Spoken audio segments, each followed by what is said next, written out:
In the middle 1930s, Satchel Paige pitched for the Pittsburgh Crawfords, at least most of the time. Those times when he was not in a contract dispute with Gus Greenlee, the owner of the Pittsburgh Crawfords. In 1933, Paige was offered $400 plus a new car to pitch in Bismarck, North Dakota for Neil Churchill's team. Neil Churchill was an auto dealer in Bismarck, North Dakota. This team was a semi-pro team. So Paige jumped the Crawfords and went to Bismarck for a month and pitched for Neil Churchill. He returned to the Crawfords in 34, but as 35 was starting, Paige may have pitched some barnstorming games or some preseason games with the Crawfords. But before the Negro National League season started, once again, Paige was offered $400 plus the new car by Neil Churchill. And he pitched really the entire 1935 season with Bismarck, North Dakota in the stadium behind me. It was a semi-pro team, but in name only. They had Hilton Smith from the Monarchs. The last half of the season, Paige's elbow was giving him a little trouble, so they picked up Chet Brewer, also from the Monarchs. So they had 3 of the top 5 or 6 Negro League pitchers on this semi-pro team. They were good. They won at one point 28 out of 29 games. Satchel had his best pitching season ever. He was 29-2, struck out 323 batters, and walked 16. How's that for a strikeout to walk ratio? 32-1. Strikeouts to walks. That team went on to play in Wichita's Lawrence Dumont Stadium, which is recently renovated. And it's now the home of the Wichita Wingnuts of the American Association.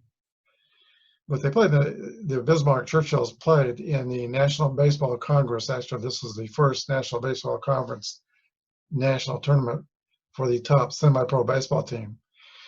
The Paige's Bismarck team went 7-0 and easily won that tournament. I bring this up because Apba includes in their 1935 Pittsburgh Crawford set Leroy Satchel Paige, grade A, ZZ control. But Paige did not pitch any games for the 1935 Cardinals, or for Crawfords, not in the Negro National League. So I'm at a bit of a conundrum. Do I include Paige in their series with the 2005 Chicago White Sox? He was supposed to be on the team coming into the season. He may have pitched a few preseason games with them, although I'm not sure about that. So I don't know if I should include him or not. I'm kind of thinking not, but if I don't include him, that team, that Apba team, has only 5 pitchers, and Leroy Matlack, who is a legitimate A pitcher, very good pitcher. He had about a 1.6 ERA in the Negro National League in 1935. But after him, the other 4 pitchers are all D pitchers. Roosevelt Davis, I think,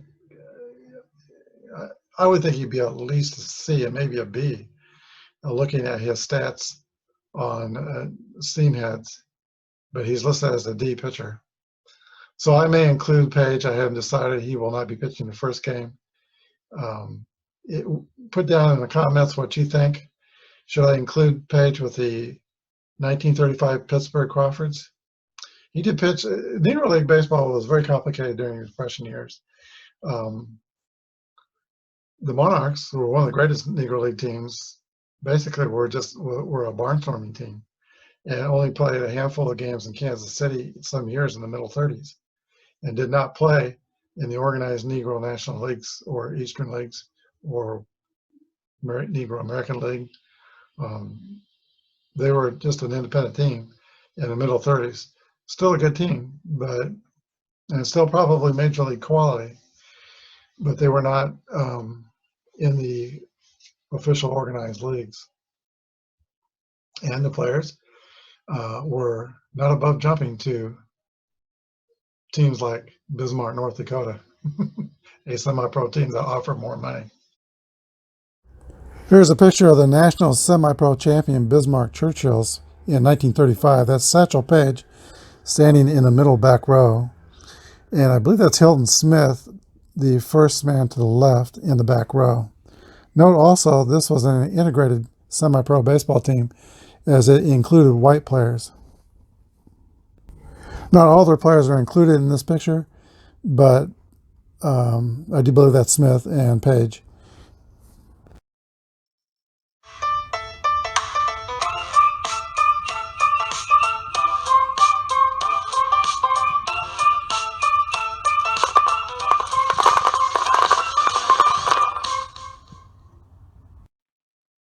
Hello everybody, this is Apba Brian and Apba Baseball Classics bringing to you game number 42 of the All-Time Great Teams Tournament. This is the first game of a best-of-3 series between the 2005 Chicago White Sox and the 1935 Pittsburgh Crawfords. All right, let's begin with the starting lineups.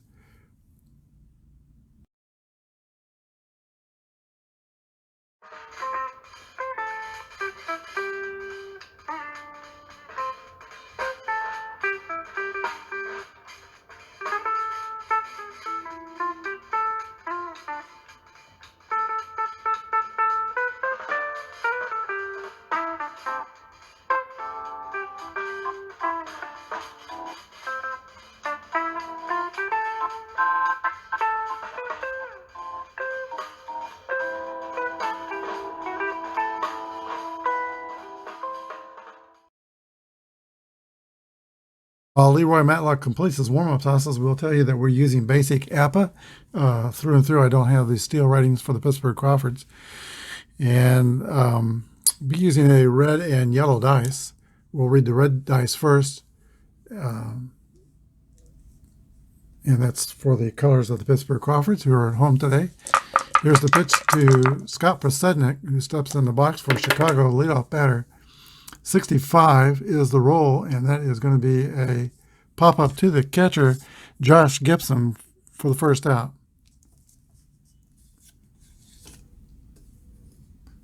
All right, here is Aaron Rowan.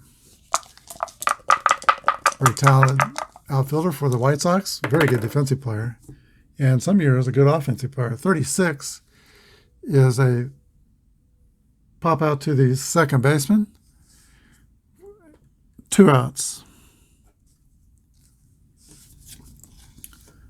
Paul Konerko, probably the team leader of the White Sox, 40 home runs, 283 and 2005. 6-6 roll. There's a drive by Konerko. It might be. It could be. It is out of here for a home run, and the Sox go out on top, 1-0.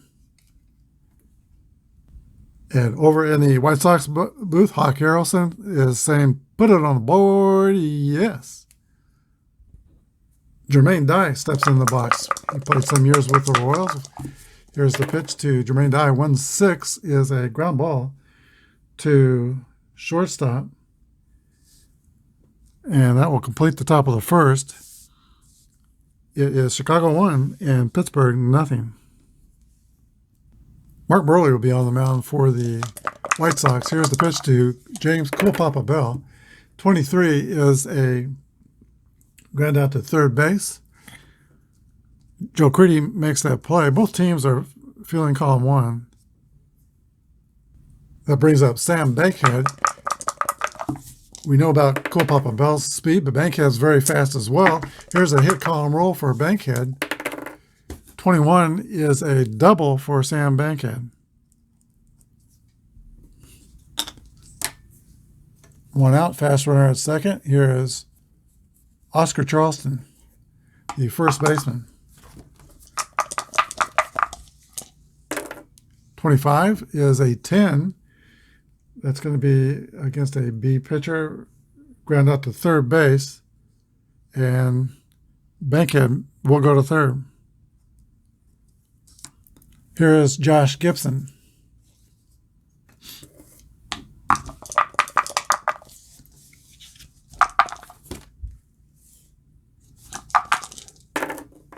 .22 by Gibson. That's hit column roll. 41 is a single, but that will score the run. RBI single by Josh Gibson. It's Crawfords 1 and White Sox 1. Gibson is rated fast at first. Here is third baseman Judy Johnson. 44. That's going to be a base hit. And runner goes to third.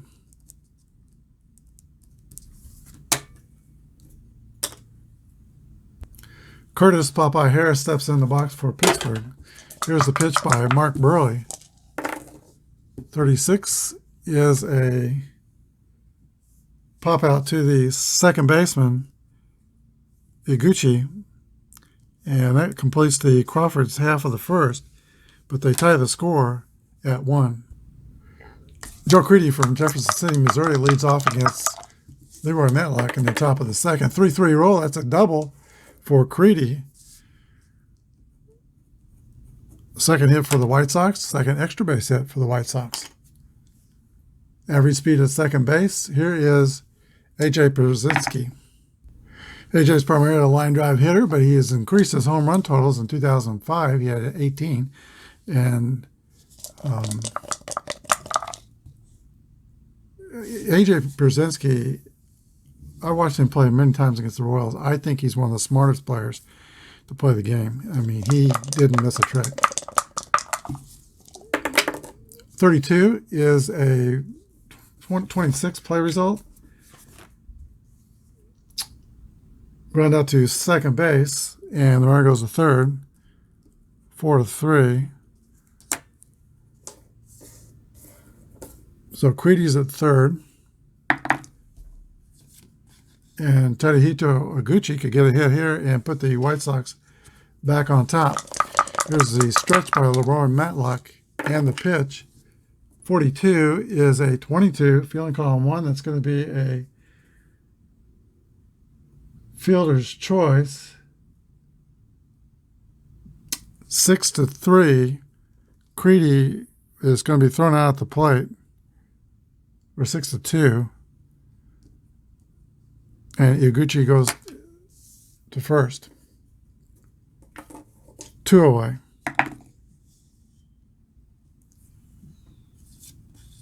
So base running mistake by the Sox. Jose Uribe. 21 is a fly ball to left field. Sam Bankhead is under it.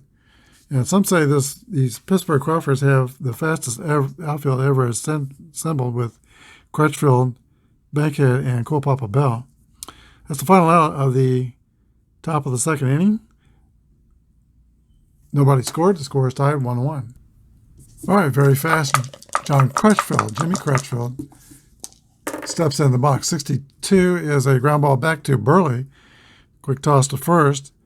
1 away. Here's Chet Williams, the shortstop. 1-5 is a single, and that's going to be an 11. Will allow him to steal the base. To give the catchers an opportunity to throw the runner out. Pierzynski is a 9. 11 through 26. The base stealer will be out. 46, he is safe. So stolen base for Chester Williams.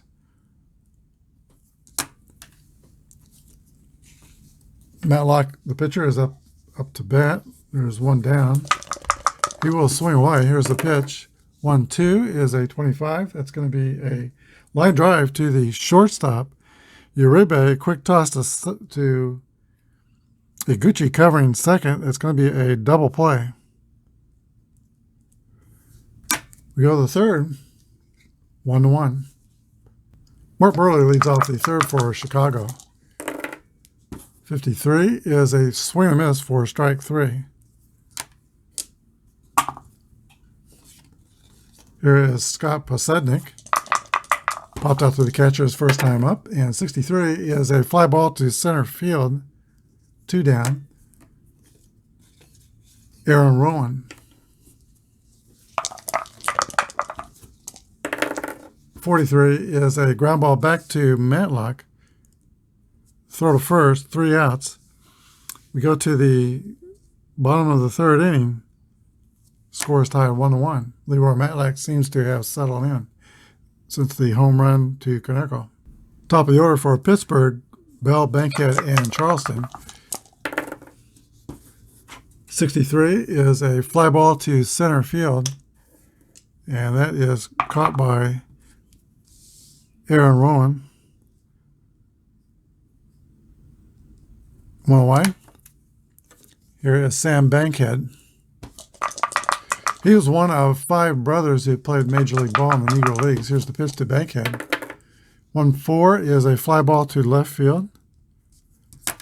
Now Oscar Charleston.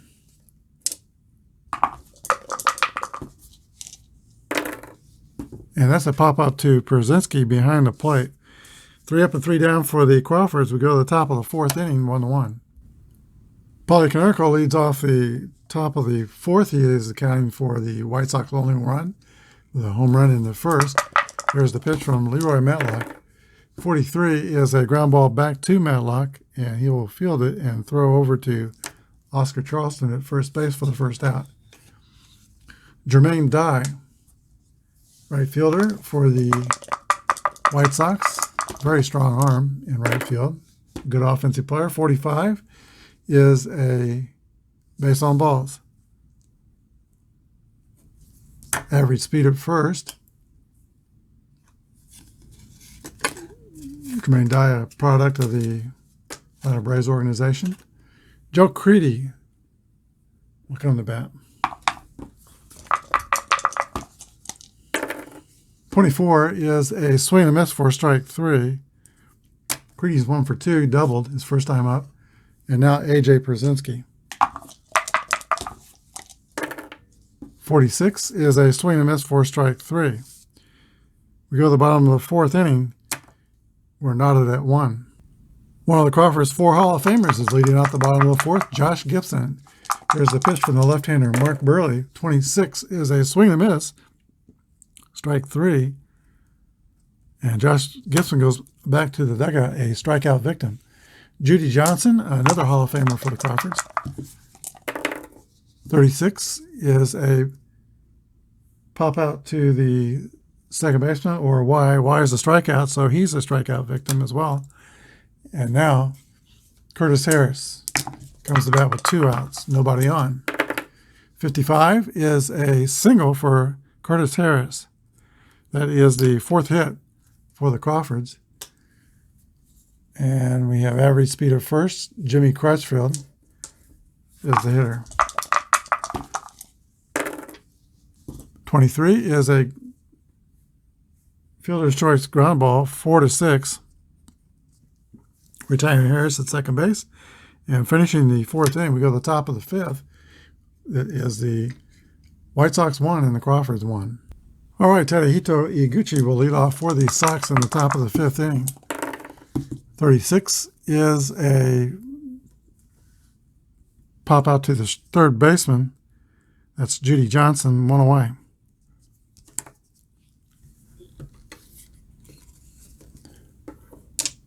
Juan Uribe. 1-5 is a single for Uribe.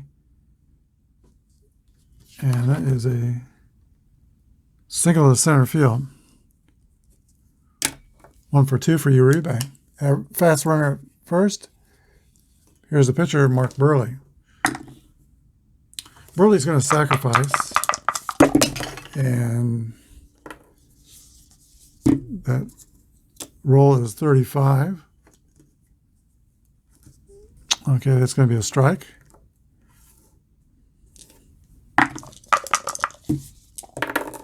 One, that's an 8. And pitcher to second baseman covering first, a successful sacrifice.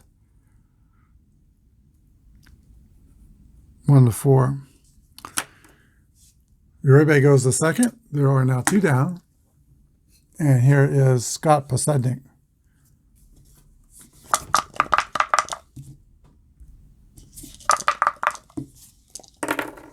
42 is a 22 that is runner steals third. Slow holds runner, your base fast. I'm going to ignore that. He would not steal third with 2 outs. So, nope. 53 is a 16, and that's a single.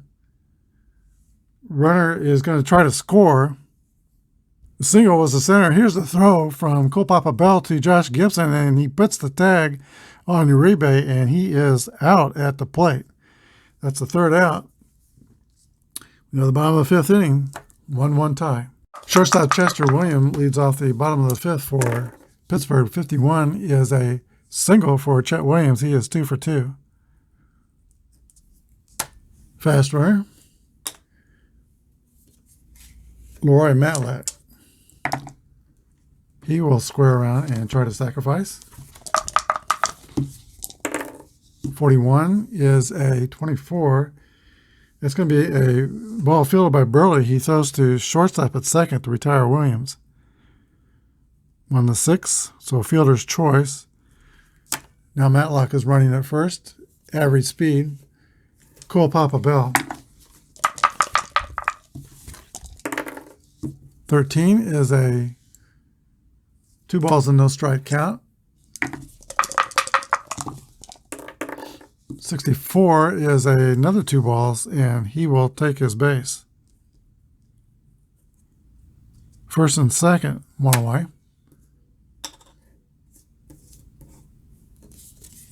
Sam Bankhead.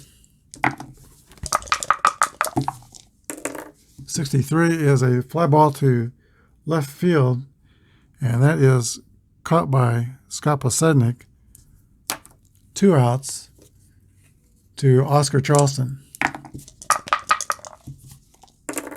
54 is a fly ball to right field. Crawfords are retired in the 5th. We go to the 6th. It is 1-1. All right, both teams scored 1 run in the first inning, but nothing since. We go to the top of the 6th inning. Aaron Rowan leads off for the Sox. 35 is the roll. That's going to be a base on balls for Aaron Rowan. And he is fast. Paul Konerko. 1 for 2, the homer. Here's the pitch to Konerko. 41 is a 28. That's going to be a ball hit to the shortstop. Chester Williams flips to second base, where Harris records the out on Warren at second. 6-4, fielder's choice. Konerko's a slow runner at first. White Sox will play it safe on the base path. And Jermaine Dye, 31 home runs in 2005, steps in. 21 is a fly ball to left field, caught by Sam Bankhead. Here's Joe Creedy. 34 is a fly ball to center field, and that's Cool Papa Bell. He makes the catch. We go to the bottom of the 6th. It's the Crawfords 1 and the White Sox 1. Josh Gibson leads off the bottom of the 6th inning. He's listed as hitting .369 in 1935. Here's the pitch. 6-6 roll. There's a drive by Josh Gibson. It might be. It could be. It is out of here for a long home run.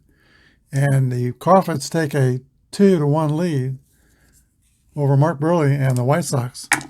Judy Johnson steps in the box.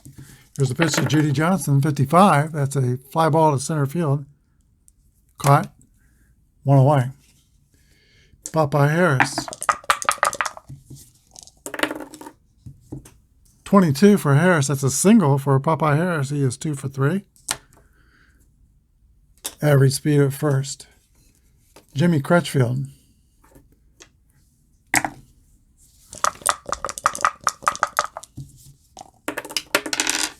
25 is the roll. That's a 8 against a B. It's a ground out to third base. Runner goes to second.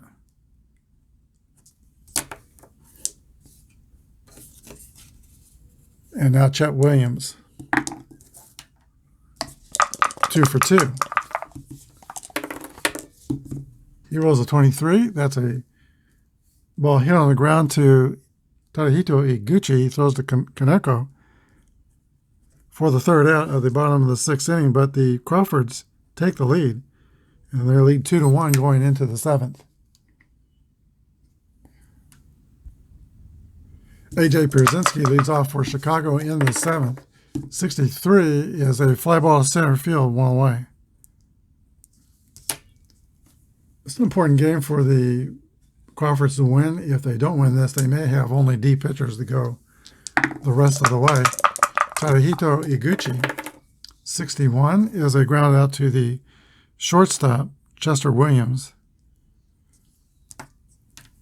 So 2 up and 2 down. Here is Juan Uribe. 1 for 2. He was cut down at the plate by Cole Papa Bell trying to score in the fifth inning. 1-1 roll, that's a 4. And a double over third base for Juan Uribe. He's at second with 2 outs. All right, Chicago will bring in a pinch hitter for Mark Burley as Pablo Ozuna. 1-2 is a 25. That's going to be a line drive to the shortstop, Chet Williams. For the third out, we go to the bottom of the seventh inning. It's Pittsburgh 2 and Chicago 1. Leroy Matlock will step in the box and stay in the game and pitch the eighth inning. New pitcher for Chicago is Neil Kotz, AC pitcher, XY, strikeout modifiers, and W control.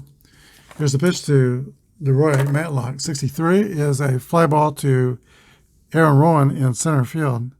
1 down. Cole Papa Bell. 63 is a fly ball to Rowan as well. 2 outs. And now Sam Bankhead. 43 is the ground ball back to Kotz.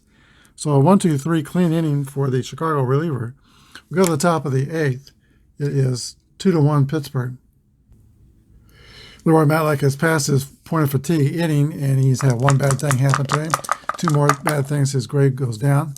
Here is pitch to Posednik. 51 is going to be a single, and Posednik will steal second on the next pitch.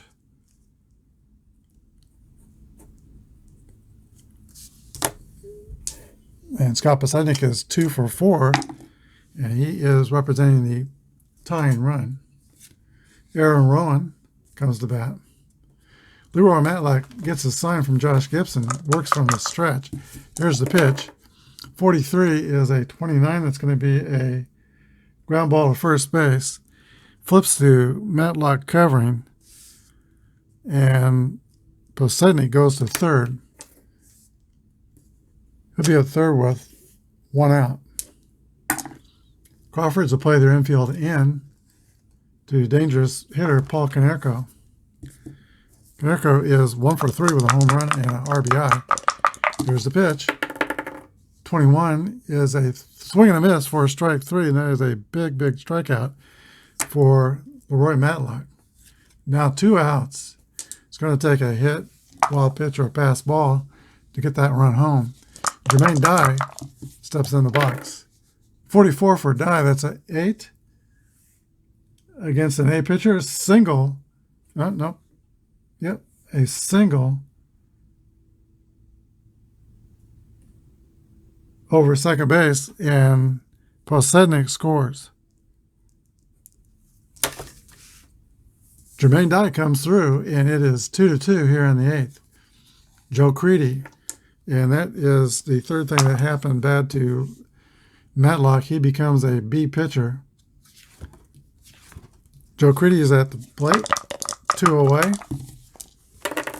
54 is a fly ball to right field, and that is caught by Jimmy Crutchfield. But the White Sox tie in the eighth. We go to the bottom of the eighth, 2-2 tie. Cliff Pulley will be brought in to pitch the eighth inning for the White Sox. He is an AC pitcher, X modifier. And he's going to get the heart of the Crawfords order. Oscar Charleston, Josh Gibson, and Judy Johnson, all 3 are Hall of Famers. Here's the pitch to Oscar Charleston. 62 is a 22. That's going to be a ground ball to Paul Konerko at first. He flips to Polite, 1 down. Josh Gibson. Gibson is 2 for 3 with 2 RBIs, a home run. 55 for Gibson is a base hit for Josh Gibson. 3 for 4, fast runner. Now Judy Johnson.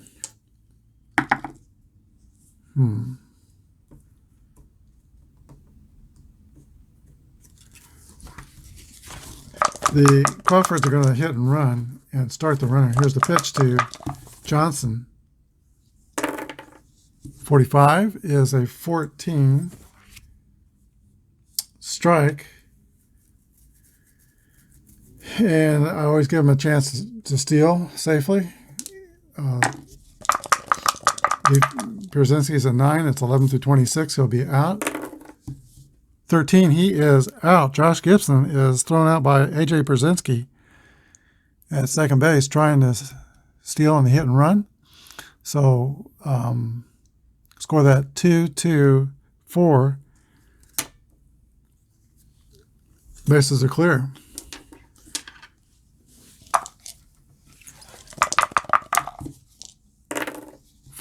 24 to Judy Johnson. 27 is a ground out to third or X, strikeout. So we go to the 9th, all tied up, 2-2. A.J. Pierzynski will lead off the 8th for the White Sox. He just got through throwing out the base runner Josh Gibson. Leroy Matlack delivers 21. It's a fly ball to left field, 1 away. Here is Tadahito Iguchi out of Tokyo, Japan. 56 is a strikeout. Iguchi makes the U-turn back to the bench, and now Juan Uribe. Uribe is 2 for 3, singled and doubled. 45 is the roll, and that is a base on balls. Third time he's been on base. Fast runner. White Sox will bring in a pinch hitter, Joe Borchard. 1-1 roll, that's a 6, and that's a double over first. Runner to third, or 2 outs, any runner scores. So the Sox take the lead. Uribe scores, and it is 3-2 here in the top of the 9th inning.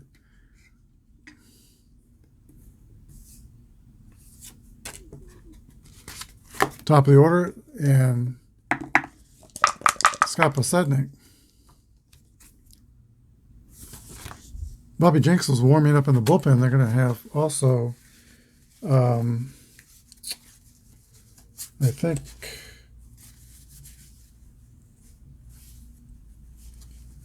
Dustin Hermanson gets up, and he's throwing in the bullpen. All right, here's the pitch to Posednik. 55 is a 9. That's going to be a single over second. And Borchard will score.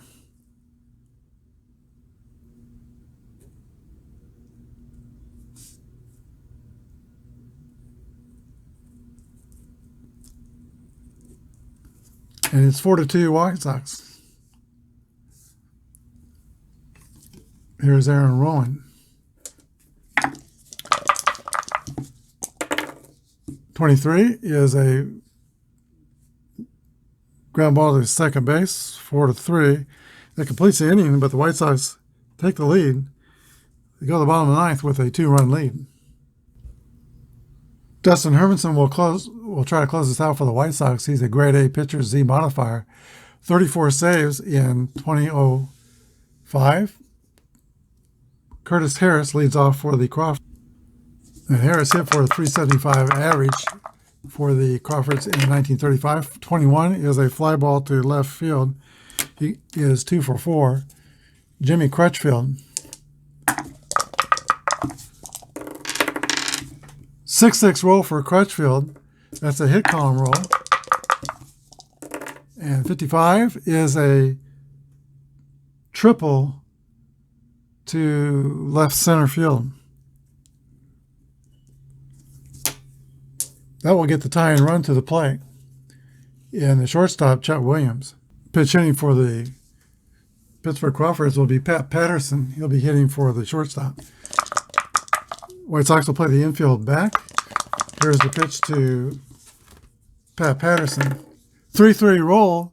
That's a hit column roll for Patterson. And 31 is a triple along the left field foul line. Back-to-back triples has put the tying run on third. Okay, the White Sox are going to play their infield in with one out and runner at third. Bill Perkins is going to pitch hit for the pitcher. He's their last position player. He had 328 in 1935. Here's the pitch from Dustin Hermanson. 6-6 roll. That's a 0. Bill Perkins. 6-6. It's a drive. It might be. It could be. It is a home run for Bill Perkins, a 2-run home run. The Crawfords scored 3 in the ninth to defeat the Chicago White Sox 5-4. We'll be back with a wrap-up in just a moment. Holy cow, the Crawfords come back with 2 triples and a walk-off home run in the bottom of the ninth inning to take this game from the White Sox 5-4. The White Sox scored 4 runs on 9 hits and no errors. Pittsburgh scored 5 runs on 12 hits and no errors. The winning pitcher was Leroy Matlock, who goes the distance. 9 hits, 3 strikeouts, 3 walks, 4 earned runs. The losing pitcher is Dustin Hermanson, 1/3 inning, 3 big hits, and 3 runs. Star of the game is William Gamil, Bill Perkins. He's the star of the game with a walk-off home run. He was Satchel Paige's favorite catcher when they were together with the Crawfords. They also played together on a team called the Cleveland Cubs. Before that, Perkins was in the league a long time, from 1928 through 48, played for several different teams. Had the misfortune of being the backup catcher to Josh Gibson, so he didn't get to catch a lot. But when he did, he wore a chest protector that had the words on the front, "Thou shalt not steal." He was not fast, but he had some power, and he brought it today, claiming the victory for the Pittsburgh Crawfords. And other home runs in the game were by Josh Gibson and Paul Konerko. Hope you enjoyed this game. We'll be back tomorrow. And I don't think Satchel Paige is going to pitch. He did not actually pitch in the Negro League, National League, with the Pittsburgh Crawfords in 1935. So they're going to have to do it with D pitchers. And one is not rested, Matlack. So they have 1 D pitcher starting and only 3 D pitchers on the bench. They only have 2 position players in this set on the bench, as Negro League teams typically did not have a lot of players. Hope you enjoyed this game. Have a good day, and God bless.